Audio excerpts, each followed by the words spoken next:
மத்திய அமைச்சரவையில தாக்கல் பண்ண போறதா அவரு சொல்றாங்க. இதை எப்படி பாக்குறீங்க சபீசிகா, எப்படி பாக்குறீங்க?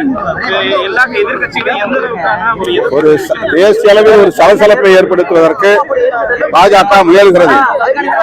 இதை நிறைவேற்ற வேண்டுமானால் 2/3 மடங்கு கட்சிகள், மாநில அரசுகள் ஆதரவு தெரிவிக்க வேண்டும்.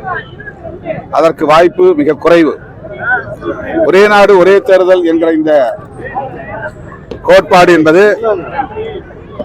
அடுத்தடுத்து வரக்கூடிய ஆண்டுகளில் குடியரசுத் தலைவர் ஆட்சி முறையை திணிப்பதற்கான ஒரு முயற்சி என்று நாங்கள் கருதுகிறோம், அச்சப்படுகிறோம்.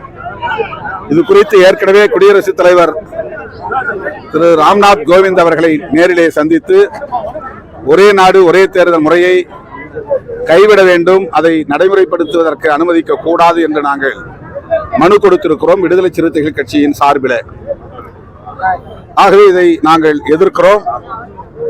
ஒருமித்த கருத்துள்ள அரசியல் சக்திகளோடு இணைந்து தொடர்ந்து எதிர்ப்பை பதிவு செய்வோம். சார், இன்னொரு சின்ன விஷயம், இந்த திருப்பதியில ஒரு இஷ்யூ போயிட்டு இருக்கு. அந்த திருப்பதி லட்சம் மாட்டு கொழுப்பை கலக்குனதா, இதை எப்படி பாக்குறீங்கன்னா ஆளும் சந்திரபாபு நாயுடு அரசு வந்து முன்னாள் அரசு சொல்லியிருக்காங்க. அதை எப்படி பாக்குறீங்க? பெரும்பாலான இனிப்பு அல்லது உணவுப் பொருள்களில் இது போன்ற விலங்கு கொழுப்பு பயன்படுத்தப்படுவது வழக்கமான ஒன்றுதான்.